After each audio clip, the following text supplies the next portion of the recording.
ከዘመናዊቷ አዲስ አበባ የኮንክሪት ጩኸት ጥቂት ማዶ በዝምታና በግርማ የተከበበ አንድ ታላቅና ሚስጥራዊ ማማ ቆሟል። ኤረር ተራራም ከፊቴ የሚታየኝ እንግዲህ ትልቁ የኤረር ተራራ ነው። ይህ ተራ የድንጋይ ክምር ብቻ አይደለም። የሰው ልጅ ዘር ሳይባዛ የታሪክ መጽሐፍትም ሳይጻፉ አስቀድሞ የተዘጋጀ የቀዳማዊው አዳም የርስት ምድር ነው። የኢትዮጵያን ሚስጥር ታሪክ ከያዙ ማህደሮች መካከል አንዱና ዋነኛው ነው ማለት ነው። እጅግ አስደናቂ ወደ ሆነው በቤታችን ቅድስት ድንግል ማርያም እንግዲህ ልጇን ይዛ በዚህ ስፍራ ላይ የተቀመጠችበት ዋሻም አለ።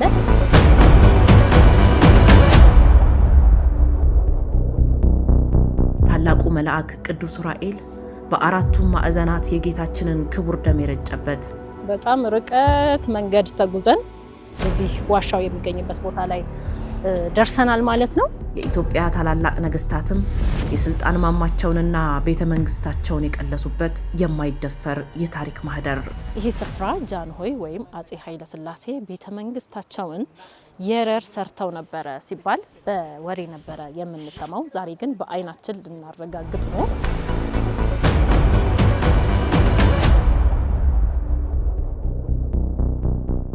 ወደ ውስጥስ ወደ 300 የሚጠጉ ዋሻዎች አሉ የሚል ነገር አለ። እውነት ነው? ከዛም ያልፋል። ዛሬ ግን ኤረር ለአካላችንና ለአዲስ አበባ የአይን ያህል ቅርብ ቢሆንም ለመንፈሳችንና ለትውስታችን ግን እጅግ ሩቅ ነው። አይናችን እያየው የራቀን በደጃፋችን እያለ የተረሳው ይህ ሚስጥራዊ ተራራ በጉያው ምን ደብቆ ይዟል? አንዳንድ ጊዜ አበው እየተናገር ይላሉ። ያው የማይነገር አይነገርም ነው። ያው ብዙሃን አበው የስጉራን ቦታ ስለሆነ በደም በኪዳንና በክብር የተሸመነውን የኤረርን ያልተነገረ ሚስጥር ለመግለጽ እነሆ ታሪካዊና ልብ አንጠልጣይ ጉዟችን አሁን ይጀምራል።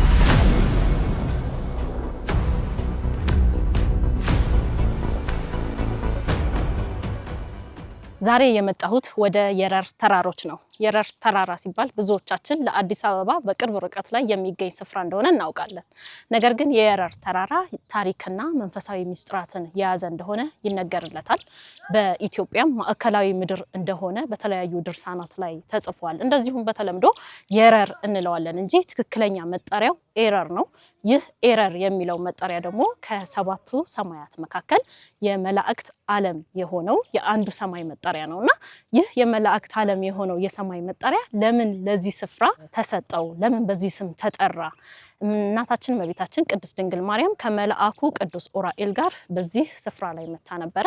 እንደዚሁም በክርስትና ስማቸው አብርሃና አጽብሃ፣ በዓለማዊ ስማቸው ደግሞ ኢዛናና ሳይዛና እያልን የምንጠራቸው የኢትዮጵያ ነገስታት አንደኛውን ቤተ መንግስታቸውን አክሱም ላይ ሲመሰርቱ ሁለተኛውን ቤተ መንግስታቸው ግን በዚህ በኤረር ነው የሰሩትና ለምን ይሄንን ስፍራ መረጡት? እንደዚሁም ደግሞ ንጉስ ልብነ ድንግልም በዚህ ስፍራ ላይ ቤተ መንግስታቸውን ሰርተው ነበረ። በርካታ ቅዱሳን አባቶች የሚገኙበት ከጀርባዬ በምታዩት በኤረር ተራራ ስር ወደ 300 የሚጠጉ ዋሻዎችም እንዳሉ ጭምር ይነገራል። እጅግ አስደናቂውን የቅርብ ሩቅ የሆነብንን ይህንን ታላቅ ሚስጥራዊ ቦታ እናስቃኛችኋለን። አብረን እንጓዝ።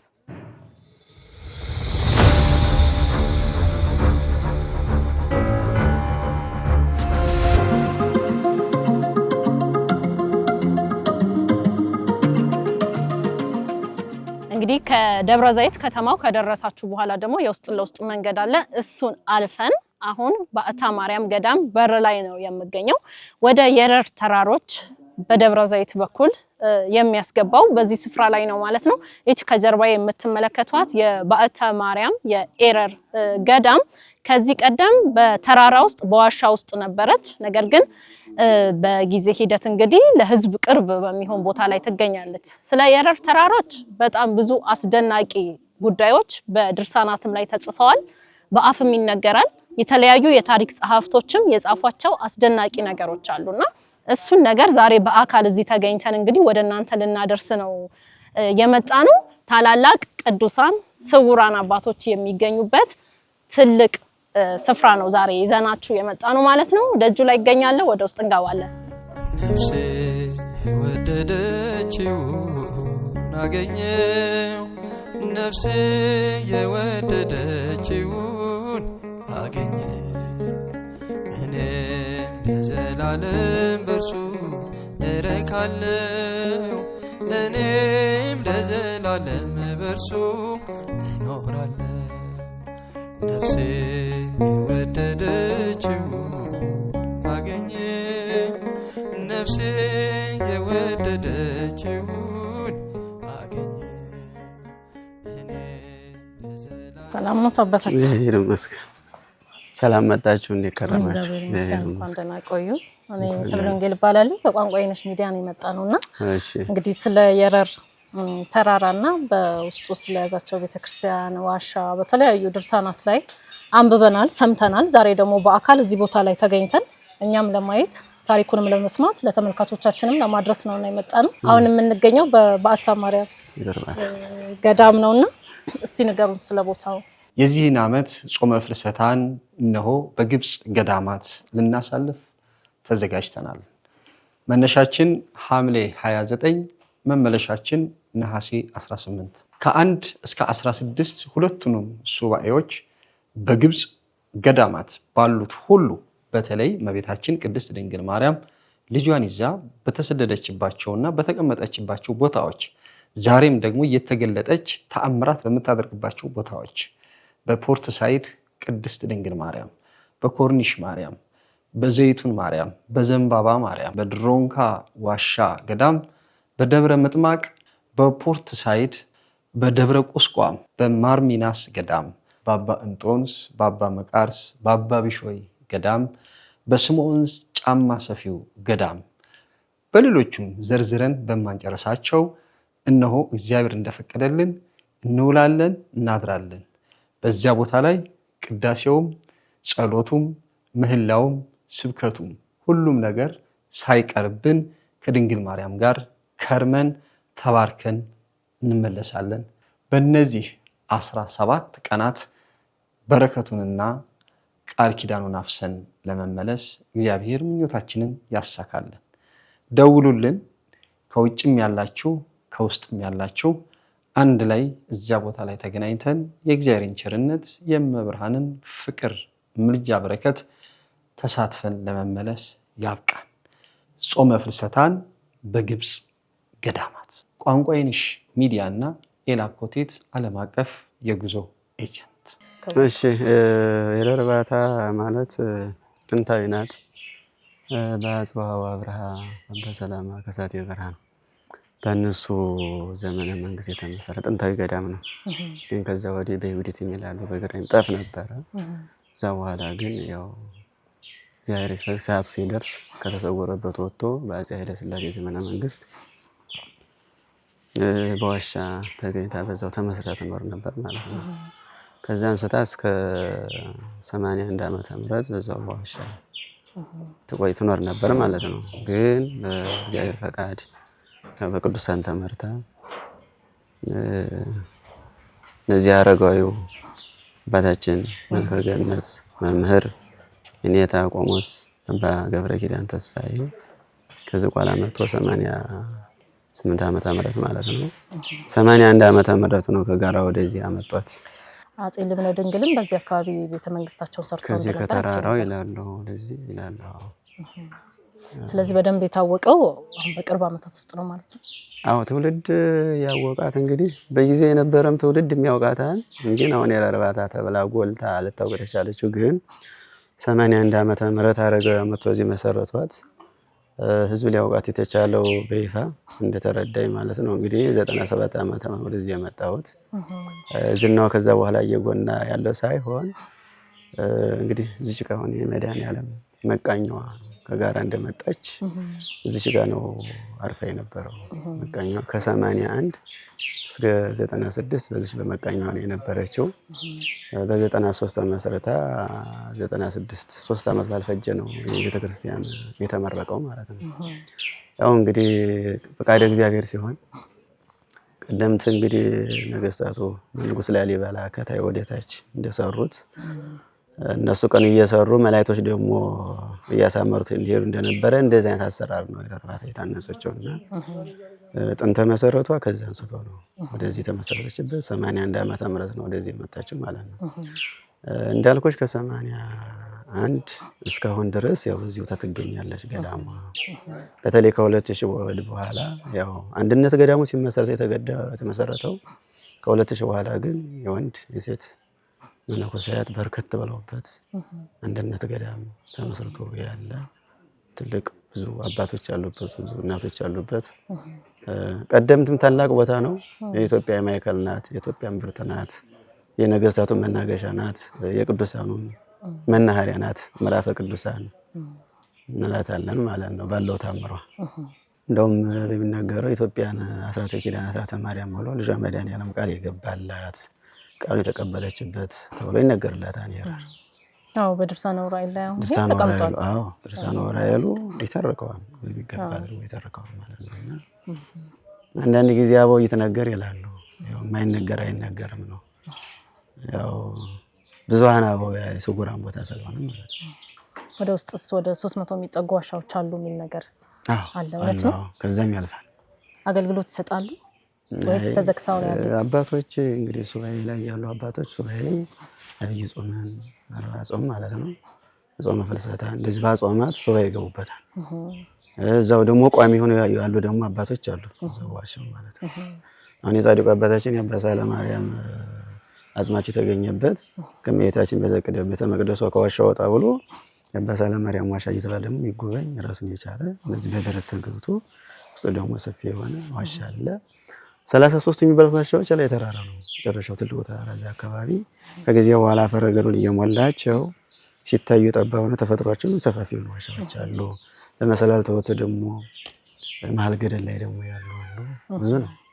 አሁን እኛ ወደ ዋሻዎቹ መሄድ እንችላለን? የሚያስኬድ መንገድ አለ? ይፈቀዳልስ? ይቻላል። ግን አሁን ያለንበት ሰዓት ግን ሰዓት ያጠራል። ሰዓቱ በጠዋት ቢሆን ይቻላል ነበር።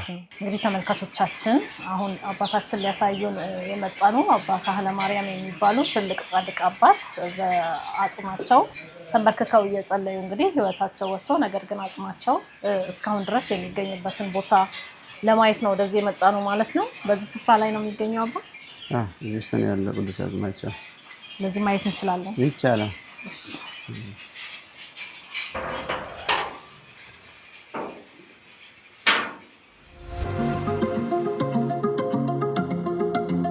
ቀደም ሲል ያው አረጋዊው ታሪክህን እወቅ በሚል አንድ ጊዜ ያው ሱባኤ ይዘው እሳቸውም እና ፈቃደ እግዚአብሔር ጠይቀው ታሪክህን እወቅ ከሚል አንድ ጊዜ ጋዜጠኞች እነሱም ሱባኤ ይዘው 3 ቀን ሱባኤ ይዘው ቀርጸዋቸዋል። በፊትም እንደዚህ እንትኖችም እንደቀርጸዋቸው ቱሪዝሞች አልፎ አልፎ ይለቋቸዋል። ከዛ ወዲህ ባለው ነገር ግን በአይኔ እይታ እንጂ ካሜራ ላይ አስገብተናቸው አናውቅም። ተከልክሎ ነው ማለት ነው። አዎ ማለት እኛ እንግዲህ ክብር ስንሰጣቸው እንከብርባቸዋለን፣ ዝቅ ስናደርጋቸው እኛም ዝቅ ነው የምንለው። ክብር ለሚገባው ክብር ሰጠው አይደለ? ስለዚህ እነዚህ ቅዱስ አባት ብዙ ታምር እያደረጉ አባት ናቸው። እዚህ ቦታ ላይ የኖሩ ናቸው። እስቲ ታሪካቸው እንግዲህ ያው እንዳልኳችሁ የረር የቅዱሳን መናኸሪያ ምዕራፈ ቅዱሳን ተብሎ ይነገርላታል። ከአበው ቅዱሳን አባቶች አንዱ እግዚአብሔር ሕያው አድርጎ ያስቀመጣቸው ተንበርክከው ነው በንበረካቸው የዘመት የጸለዩት። መስቀለኛ እንደዚህ እጃቸውን አድርገው ነው ተንበርክከው ነው ቅዱስ አጽማቸው ያለው በንበረካቸው እንዳሉ ሰማይን እያዩ ተመስጦ ልቦና አንቃው እንደሌለና እንደሚለው ሁሉ በተመስጦ እያሉ ያው እግዚአብሔር ገድለ አጽም ነው ብሎ አጽማቸው ሕያዊት ሆና መቃብርም አላየችም፣ መግነዝም የለም መቃብርም የለም። ለጸሎት እንደቸው እንዳደገደጉ እንደተንበረከኩ አዎ እንግዲህ አረጋው ሲነግሩን እንግዲህ ከተገኙ ወደ 130 ዓመት አስቆጥሯል። አጽሙ ከተገኘ ዋሻ ውስጥ ነው የተገኙት እና የእጅ መስቀላቸው አለ፣ በትረ መስቀላቸው አለ። የእጅ መስቀላቸውን አሳያችኋለሁ። ምናልባት አሁን የእጅ መስቀላቸው ብዙ ገቢረ ተአምር እየሰራ የሚገኝ መስቀል ነው። አንዷ እህታችን ፓላራይዝ ሆና ሐኪሞችን ዲስኪሏታል እናርቢላታል እና ለ3 ዓመት ሽባ ሆና አትናገር። በ3 ዓመቷ መታ በዚህ መስቀል ተዳብሳ በእቅፍ ገብታ ቆማ የወጣችበት ብዙ ታምር ከኤችአይቪ ከግፊት ከስኳር ከብዙ እነዚህ ከባድ በሽታዎች በዚህ መስቀል ተዳብሰው የተፈወሱ ብዙሃን ናቸው። ልጅ አጡ ልጆች በዚህ መስቀል ተዳበሱ ልጅ ያገኙ ብዙዎች ናቸው። ብዙ ገቢረ ተአምር እየሰሩ የሚገኙ አባት ስለሆነ ክብር የሰጣቸው ስለሚገባ በአይን ይታያሉ። ካሜራው ግን ይቀር ከሚላቀዳችሁ አንቀርጽምኛም የቦታው ክብር ይጠብቃል። እሱ እጃቸው መስቀል ነው። ይሄ እጅ መስቀላቸው መሳለም ይቻላል። ይቻላል፣ መሳለም ይቻላል፣ መደበስም ይቻላል። የሪው ያርክ በተረፈ እንግዲህ ትልቁ ስራ የእመቤታችን ነው።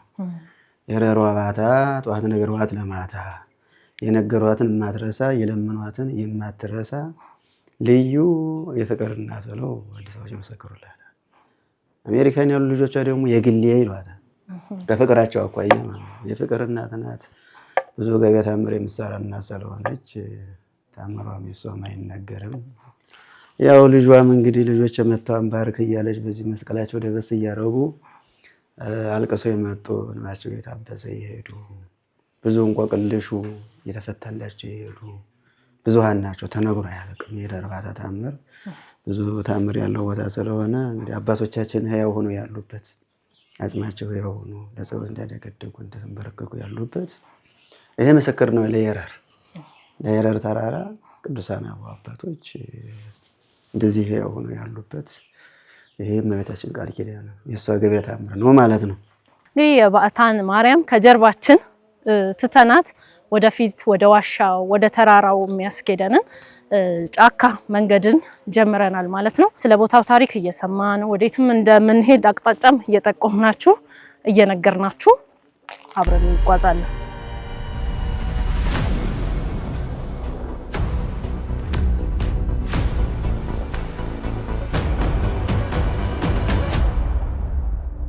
የእግር መንገዱን ተያይዘነዋል። እንግዲህ በጣም ከባድ ነው። ዳገት ነው መንገዱ። ከላይ ፀሐይ ነው። በእርግጥ ጫካ ስለሆነ ንፋሱ ኃይላችንን እያደሰ ነውና ገና ሩቅ እንደሚቀር ነግረውናል። ቶሎ ደርሰን ካልተመለስን ደግሞ ይመሻል። በዛ ላይ ጫካ ነው። ነገር ግን ያው በመስዋዕትነት ካልሆነ እንግዲህ ጥሩ ነገር አይገኝም። የሀገራችንን የኢትዮጵያን ታሪክ ቤታችን ቁጭ ብለን ብቻ ማወቅ መረዳት አንችልም። ለእናንተም ቢሆን በዚህ አይነት መንገድ ለትውልድ የሚቀር ስራ ለማስተላለፍ ነው። እኛም ደግሞ ስለዚህ ታላቅ ስፍራ የኢትዮጵያ እምብርት ስፍራ ነው እየተባለ በተለያዩ ድርሳናት የተጻፈ እነ አብርሃና አጽብሃ ሁለቱ ወንድማማቾች ነገስታት አክሱምን ጥለው እዚህ ቦታ ላይ መተው ቤተ መንግስታቸውን እንዲገነቡ ያስቻላቸው ነገር ምንድነው? ይሄ ቦታ ኤረር የሚባለውን ስያሜስ እንዴት አገኘ? ይህንን የመላእክት ዓለም በሆነው በሰማዩ ኤረር እንዴት ይሄ ቦታ ሊጠራ ቻለ የሚለውንና በጣም ብዙ ሚስጥራዊ ነገሮችን ልናሳያችሁ የእግር መንገዱን እንግዲህ እየተጓዝን ነው ማለት ነው የምንገኘው። አብራችሁን ዝለቁ።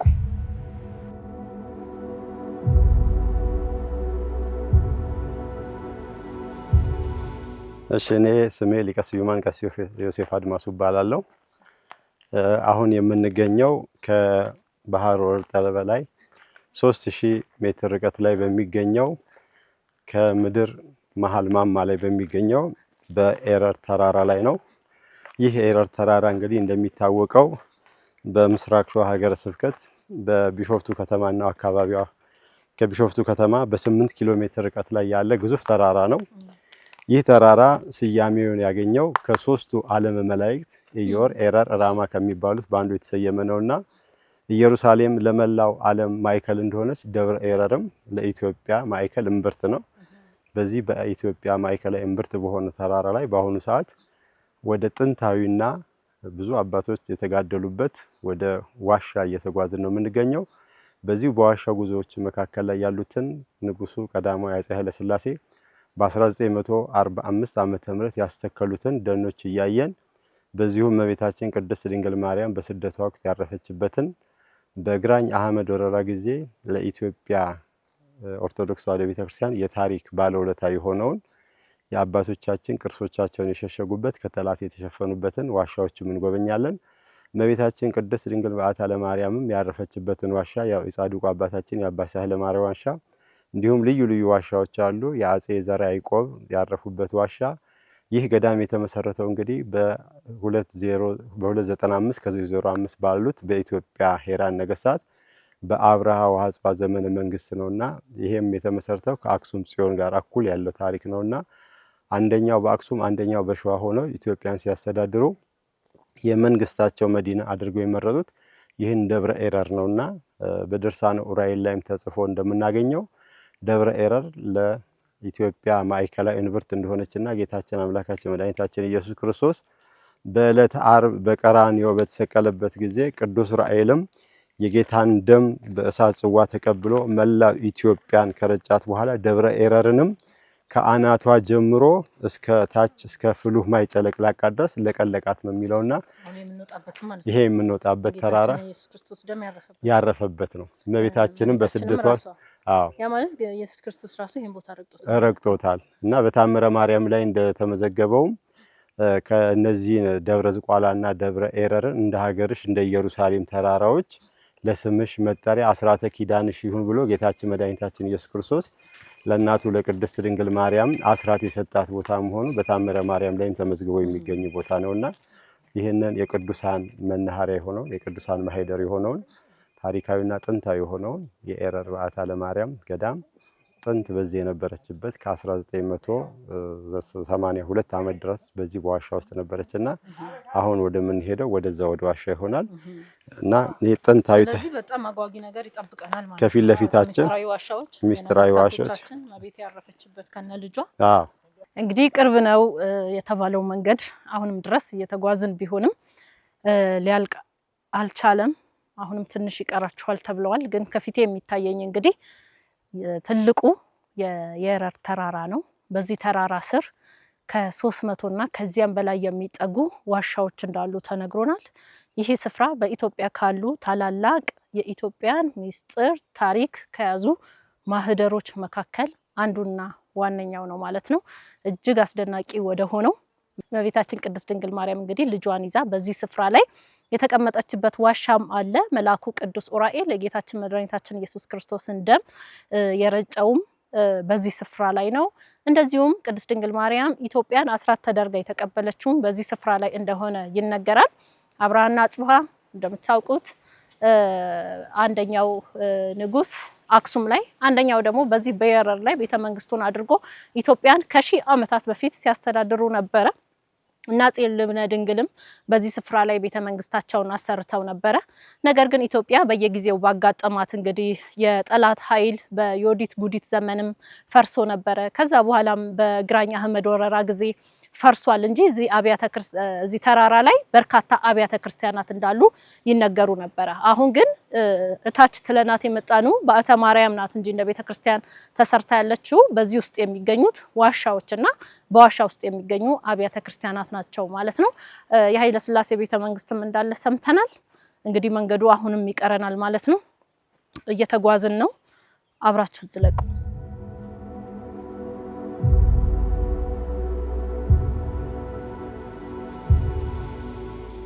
ስለዚህ አሁን የእግር መንገዱን ያው እየሄድን ነው።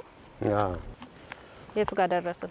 አሁን እንግዲህ የእግር መንገዳችንን ጀምረን ከገዳሙ ተነስተን ወደ ዋናው ተራራ ላይ እየደረስን ነውና ይሄ ተራራ እንግዲህ እንደምናውቀው የኢትዮጵያው ታላቁ ንጉሠ ነገሥት አፄ ኃይለ ሥላሴ መላውን ኢትዮጵያ አስተባብረው ይሄንን ተራራ ደን ሲያስለብሱ አገር በቀል የሆኑ ችግኞችን ሲያስተክሉ ይሄንንም ችግኝ ለማስተከላቸው በዚህ በተራራው ላይ በዘመኑ የነበረ ሐውልት አለ። ይሄም ሐውልት ጽሁፉ ከላዩ ላይ ተነስቷልና በአፈ ታሪክ እንደሚነገረው ይሄ ደን መቼ ተጀምሮ መቼ እንደተተከለና የመላ ኢትዮጵያ ሕዝቦች የተከሉት ደን እንደሆነ የሚገልጽ ሐውልት ነውና ይሄ ሐውልት አሁን ቆሞ የምናየው እሱ ስር ነው የሚገኝ። ከዚህ ወደ ላይ የምንሄደው አሁን ቀጥታ ወደ ዋሻውና ወደ ተራራ ይሆናል ማለት ነው።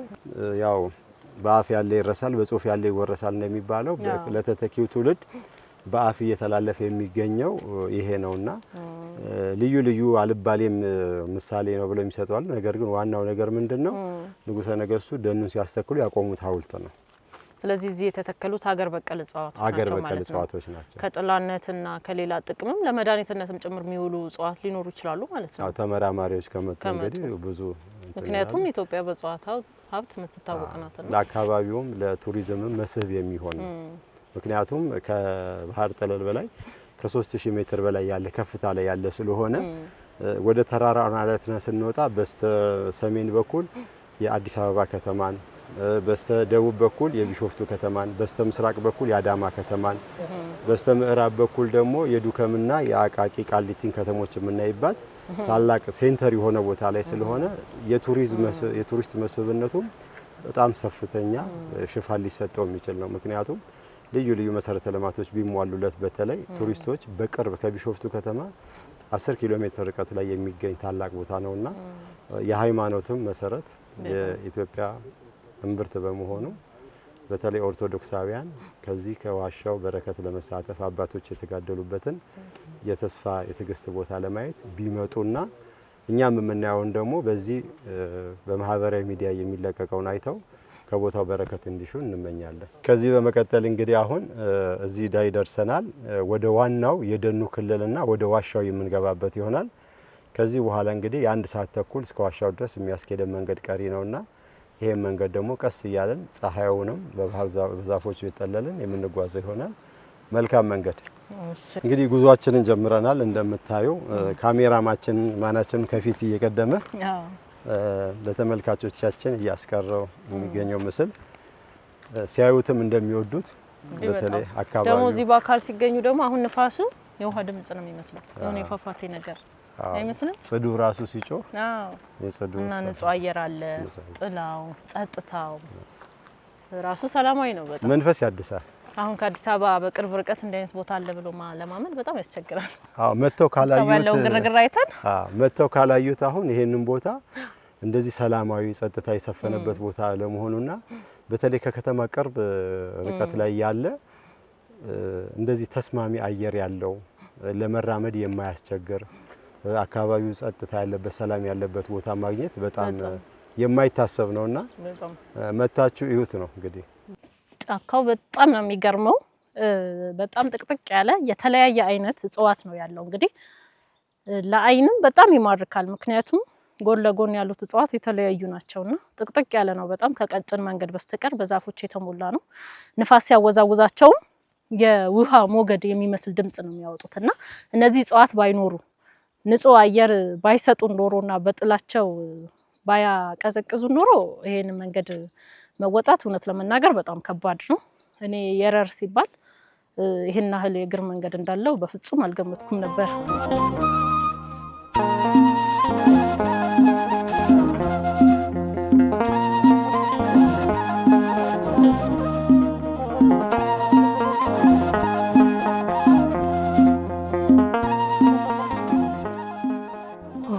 እንግዲህ የረር የእውነት የገነት ምሳሌ ነው። እጽዋቱ፣ አየሩ፣ ጸጥታው፣ የጫካው ድባብ በእውነት አምሳለ ገነት ቢባል የሚያንስበት ስፍራ አይደለም።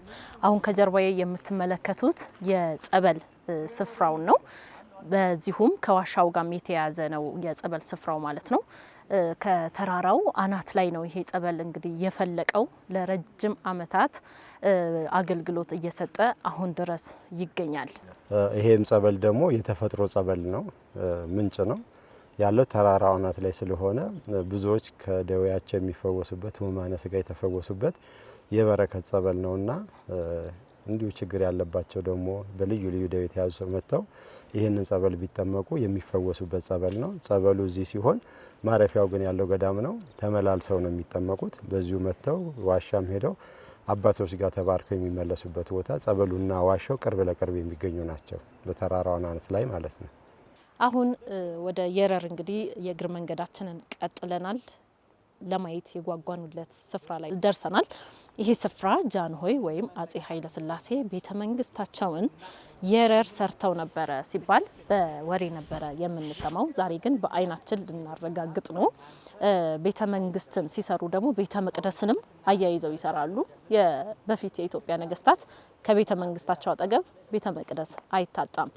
በዚህ የረር በተባለው የኢትዮጵያ እምብርት በሆነው ቅዱስ ኡራኤል የጌታችንን ደም የረጨበት እናታችን ቅድስት ድንግል ማርያም ኢትዮጵያን አስራት ተደርጋ የተረከበችበት ቦታ እንደሆነ አባቶች በሚናገሩበት በዚህ ስፍራ ላይ የአጼ ኃይለ ሥላሴ ቤተ መንግስት አለ። ስለ ቤተ መንግስቱ መቼ እንደፈረሰ ያለውን ሁኔታ ደግሞ ቀሲስ አብረውን ስላሉ ወደ እሳቸው ልሂድና እናሳያችኋለን። እሺ ቀሲስ፣ እንግዲህ ያው ብዙ የእግር መንገድ ተጉዘን አብረን እዚህ ለማየት የጓጓንለት ቦታ ላይ ደርሰናል። ይሄ ነው ቤተ መንግስቱ ማለት ነው። እንግዲህ ይሄ የምናየው አሁን ጥንት የነበረው ቤተ መንግስት በኋላም ቤተ መቅደስ የነበረው ከፍርስራሹ እንደምናየው ዙሪያው በአፈር ተቀብሮ አገም ለብሶ ይሄ የምንታዩት በሙሉ የህንጻው የግንባታው ግንቡ ራሱ አፈር ተንዶበት የምናየው ጥንት የነበረው ቤተ መቅደስ በዚህም በኩል የምታዩት ቤተ መቅደሱ ፍርስራሽ ነውና ያቺ የጠፋችውን ቦታ ለማስታወስ የቤተ መቅደሱን ለማስታወስ አሁን በዚህ በዋሻ የሚገኙ አባቶች ቦታዋን ታሪካዊ ጥንታዊነቷ እንዳትጠፋ መሰረቷን እየሰሯት ይገኛሉና ቤተ መቅደሱ የነበረበት ቦታ ይሄ ነው። ቤተልሔም የነበረው ዋሻ ደግሞ እዛ ዋሻው እዛ ቅጠል ውስጥ አለ። ለምንድን ነው የወደመው? እንደዚህ የአጼ ኃይለ ሥላሴ የቅርብ ዓመታት ታሪክ ነው። እንግዲህ ቅድም ገዳም ሆነን እንደሰማችሁ ታላቁ አረጋዊ መናኝ የገዳሙ አበምኔት ቀደም ሲል ዝቋላ 37 ዓመት በመጋቢነት ይኖሩ ነበር። በብፁዕ ቅዱስ አቡነ ተክለ ሃይማኖት መልካም ፍቃድ ወደዚህ ወደ ኤረር ገዳም አበምኔት ሆነው ሲመጡ ጽላቷን ያገኟት እዚህ ነው። ባታ ማርያምን እዚህ ውስጥ ከ78 ዓመተ ምህረት ጀምሮ እስከ 81 ዓመተ ምህረት ድረስ እሳቸውን በዚህ ሲያገለግሉ ኖረው በኋላ ዘመኑ የደርግ ዘመን ስለነበረ ይሄ ጫካ ነው፣ ይሄ ቤተ መንግስት ስፍራ ነው፣ ይሄ የመንግስት ጥብቅ ደን ነው እንጂ በዚህ እናንተ ልትኖሩ አይገባም በሚለው ቀደም በዋሻው እንደተገለጠልን ጊዜ ገቢር ለእግዚአብሔር ነውና ፈቃደ እግዚአብሔር እስከሚሆን ድረስ ማአቱ እስከሚያልፍ ድረስ ይዛችሁ ወደዛ ሄዱ ተብሎ በብዙ ራእይ ከዚህ ካለንበት ቦታ እስከዛ ቀስተ ደመና ተተክሎ የታየበትና ከዋሻውም ጀምሮ እስከዚህ መቃኞ ድረስ ደግሞ ቀስተ ደመና የሚተከለበት ቦታ ነውና ከዚህ ከዋሻ ከፍርስራሽ ቤተ መንግስት ጀምሮ አሁን እስካለችበት ድረስ ቀስተ ደመና ተተክሎ አይተው አንድ አረጋዊ አባት ከዚህ ተነስታ እዛ እንደምትሄድ ትንቢት ተነገረለት መሰረት በ78 ዓመተ ምህረት ልክ የዛሬ 40 ዓመት ማለት ነው ከዚህ ቦታ ላይ ታቦቷ ወደ ታች ወደ ሄደችበት ማለት ነው። ገዳሙ ዛ ከተገደመ በ78 ቦታው ተመስርቶ በ81 ነው ታቦቷ ያወረደችውና የዛሬ 40 ዓመት አካባቢ በነበረው ፈተና ምክንያት ነው ገዳሙ ከዚህ ሊሆን የተነሳው።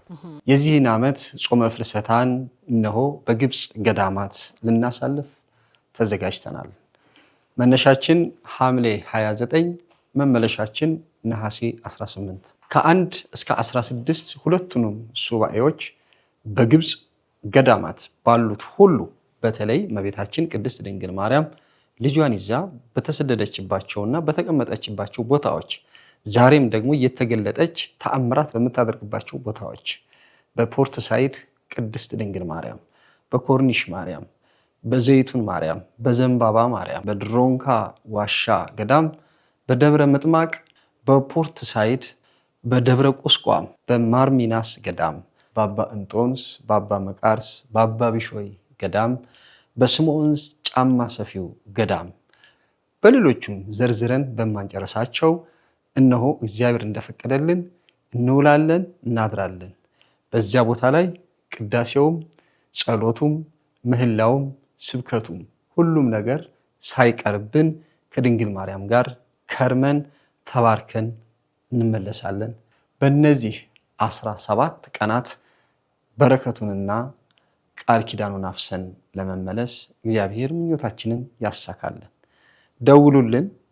ከውጭም ያላችሁ ከውስጥም ያላችሁ አንድ ላይ እዚያ ቦታ ላይ ተገናኝተን የእግዚአብሔርን ቸርነት የመብርሃንን ፍቅር ምልጃ በረከት ተሳትፈን ለመመለስ ያብቃን።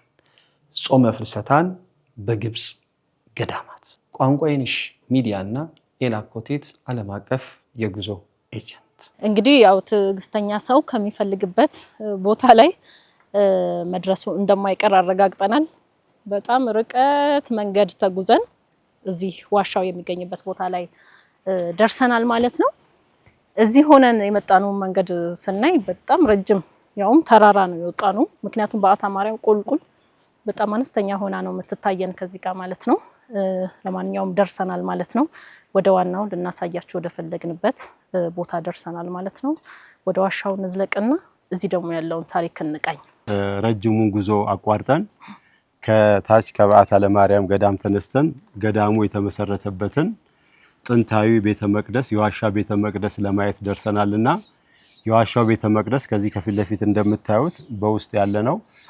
በጎን ላይ ያለውንም ዋሻ አባቶች መናንያን በዚህ ስለሚኖሩ እነሱም የዋሻውን ማስፋፊያ የሚሰሩትን ማለት ጥንት ቤተ መቅደስ ሆኖ እንግዲህ እንደሚታወቀው ይህ ገዳም የተመሰረተው በአብርሃ ወአጽብሃ ዘመነ መንግስት ከዚህ ከፍ ብሎ ባለ ትልቅ ዋሻ አለ። ባለ 3 ፎቅ የሆነ ዋሻ ከዚህ በላይ የሆነ ከዚህ 2 ሰዓት ያስኬዳል እሱምና ከዚህ በላይ ደግሞ እመቤታችን ያረፈችበትም ቦታ አለ። ይሄ ዋሻ ይሄ እንግዲህ ከግራኝ አህመድ ወረራ በኋላ እመቤታችን ጽላቱ ወደዚህ ገብቶ እስከ 1945 ዓመተ ምህረት አጼ ኃይለ ሥላሴ ይሄንን ተራራ ደን በሚያስተክሉበት ጊዜ ቤተ መንግስታቸውን የሰሩበትንም የቤተ መንግስቱ ፍርስራሽም ከዚህ ከወጣች በኋላ ወደ ቤተ መንግስት የገባችበትን ቤተ መንግስቱ ቤተ መቅደስ ሆኖ ያገለገለበትን። ስለዚህ ባታ ሆኖ ወደዛ ከመሄዷ በፊት እዚህ ነው የነበረችው ማለት ነው። በመጀመሪያ ደረጃ የነበረችው አብርሃ ወአጽብሃ ባሰሩት ቤተ መንግስት ነው። እንግዲህ በድርሳነ ዑራኤል ላይ እንደሚለው የመንግስታቸው መዲና በሸዋ ሲያደርጉ በዚህ ተራራ ላይ 5 አብያተ ክርስቲያናትን ሰሩ ነው የሚለው በድርሳነ ዑራኤል ላይ። በእመቤታችን በሚካኤል በገብርኤል በአርባዕቱ እንስሳ በካህናተ ሰማይና እነዚህን 5 ቤተ መቅደሶች ሰርተው ነበር። ከ5ቱ ቤተ መቅደሶች በዚህ በተራራው ላይ በአራቱ አቅጣጫ አንዳንድ ቤተ መቅደስ ሰርተው ነበርና አንደኛዋ እንግዲህ ዋናዋ ቤተ መቅደስ የበዓታ ለማርያም ቤተ መቅደስ የነበረችው እቺ ነች። አሁን ወደ ውስጥ መግባት እንችላለን። ይህ ቤተ መቅደስ እስከ 1945 ዓመተ ምህረት ያገለግል የኖረ ቤተ መቅደስ ነውና እሱ ቤተ መቅደስ ወደ ውስጥ ገብቷል። አሁንስ አገልግሎት ይሰጣል? አሁን አባቶች መናንያንና የጸሎት ቦታ ነው። ለመሳለም ለጸሎት የሚመጡ የቦታውን በረከት ወደ ውስጥ ተከብሮ ነው ያለውና እየገቡ በረከት እየረው ጸሎታ ማርያም እየደገሙ ከአባቶች ቡራኬ የተቀበሉ የሚሄዱበት ቦታ ነው። አሁን ወደ ዋሻው ወደ ውስጠኛ በር መግቢያ እየሄድን ነው። ወደዚህ ዋሻ ስንሄድ እንግዲህ በሥርዓተ ቤተ መቅደስ መሰረት ቅድስት ቅኔ ማህሌት መቅደስ ያለበት ነው። ከታች በኩል ደግሞ በግራውንዱ በኩል የምታዩት በግራውንድ በዚህ መግቢያ ያለው ከላይም እንደ ሰገነት ሆኖ ያለበት መስኮት ያለበት በታችኛው ሌላ መግቢያ ነው፣ በዚህኛው ሌላ መግቢያ ነውና ይሄኛው ቤተ መቅደስ ሆኖ ሲያገለግል የነበረው ቦታ ነው። ወደ ውስጥ ገብተን ቤተ መቅደስ የነበረውን ቦታ እናያለን። እንግዲህ ወደ የረር የሚመጣ በጣም አብዛኛው ሰው በዓታ ማርያምን አልፎ አይመጣም ማለት ነው። እኛ ግን በቦታው ላይ በሚገኙ አባቶች መልካም ፍቃድ በዓታ ማርያምን አልፈን እያሳየናችሁ እንደመጣኑ በጫካ የተሞላውን ረጅም አድካሚ መንገድ አልፈን በዚህ ዋሻ ውስጥ እንገኛለን ማለት ነው። ይሄ ዋሻ እጅግ ጥንታዊና ሺህ ዘመናትን ያሳለፈ የኢትዮጵያ መዝገብ ቤት ነው። ስለዚህ ይሄ ያለውበት ዋሻ እንግዲህ የበዓታ ማርያም ታቦት ወደዛ ከመሄዱ በፊት በዚህ በዋሻ ቤተ መቅደስ ውስጥ ነበረ አገልግሎት የሚሰጥበት ማለት ነው። አገኘው ነፍሴ የወደደችውን አገኘው። ዋሻውን እንግዲህ ጎብኝተን አሁን እየወጣን ነው። እንግዲህ የረር ተራራ ማለት እኛ እስከቻልንበት ድረስ ብቻ ነው የመጣ ነው። ከዚህ በላይ ብዙ የሚያስኬዱ ትልልቅ ዋሻዎች አሉ። እኛ ግን መድረስ የቻልነው እዚህ ድረስ ብቻ ነው።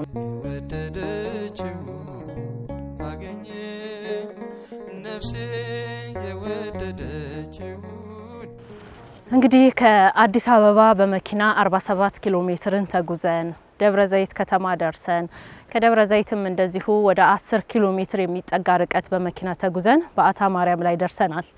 ከበዓታ ማርያም አልፎ ብዙ ሰው ወደ የረር የሚሄድ ልምድ የለውም። እኛ ግን የሰማናቸውን ታሪኮች በተለይ የኤረር ተራራ የታሪክና የመንፈሳዊነት ማዕከል ስፍራ ነው። ይህንን በአጽንኦት ይዘን ነበረ በዚህ ስፍራ ላይ የመጣ ነው። እውነት ስለ ኤረር የሚጻፈው የሚነገረው ነገር በሙሉ እውነት ነውን? ይህ የኤረር ተራራ የአዳም ርስት እንደሆነ በብዙ ድርሳናት ላይ በትውፊትም በአፈ ታሪክ መንገድ ይነገራል። ከዛ በተጨማሪም እመቤታችን ቅድስት ድንግል ማርያም ልጇን ይዛ ያረፈችበት ዋሻ አለ። ቃል ኪዳንም የተቀበለችው እዚህ ነው ይባላል። መልአኩ ቅዱስ ዑራኤልም የጌታችንን ደም በረጨ ጊዜ እዚህ ተራራ ላይ ደሙንም የረጨበት ነው። እንደዚሁም ወደ ታሪካችን ስንመጣ ደግሞ ከ4ኛው መቶ ክፍለ ዘመን ኢትዮጵያ በዓለም ላይ ሀያል የተባለ ስልጣኔ የደረሰችበት ጊዜ ላይ ሁለቱ ነገስታቶች አብርሃ በአክሱም ላይ ቤተ መንግስቱን መስርቶ ኢትዮጵያን ሲያስተዳድር አጽብሃ ደግሞ ወደዚህ ወደ ኤረር ተራራ ነበረ የመጣው። ከአብርሃና አጽብሃ በኋላ 40 ያህል ነገስታት እዚህ ቦታ ላይ ቤተ መንግስታቸውን ሰርተው እንዳስተዳደሩ ኢትዮጵያን ይነገራል። ነገር ግን ፍርስራሹ የተገኘው ብዙ ጥፋት ስለደረሰ እዚህ ጋር ማለት ነው በዘመናት ውስጥ ቀዳማዊ አጼ ኃይለ ሥላሴ ቤተ መንግስትን ፍርስራሽ በአይናችን ማየት ችለናል በዚህ በኩል። ነገር ግን በሌላ በኩል በቴዎድሮስ ቤተ ክርስቲያን በኩል ደግሞ የአብርሃና አጽብሃ ቤተ መንግስትም እንዳለ ሰምተናል። እሱን ደግሞ በሌላ ጊዜ እናሳያችኋለን። ብዙ ያልተቆፈሩ ቢቆፈሩ የሚገኙ ቤተ መንግስታቶች እንዳሉ ግን ምልክት የሚሰጡ ድንጋዮች በብዙ ቦታዎች ላይ ተመልክተናል። ከ300 በላይ የሚጠጉ ዋሻዎች እንዳሉ አይተናል። ወደ ዋናው የኢትዮጵያ እምብርት ነው ወደሚባለው ወደ ዋናው ተራራ ግርጌ ደርሰን ዋሻ ውስጥ ገብተን እንዳሳየናችሁ ተመልክተናል። ከዛ በላይ የሚቀሩን ዋሻዎች አሉ። ነገር ግን እዚህ መተን የተረዳነው አንድ ነገር ቢኖር ኤረር ተራራ ከተነገረለትም ከተጻፈለትም በላይ ነው።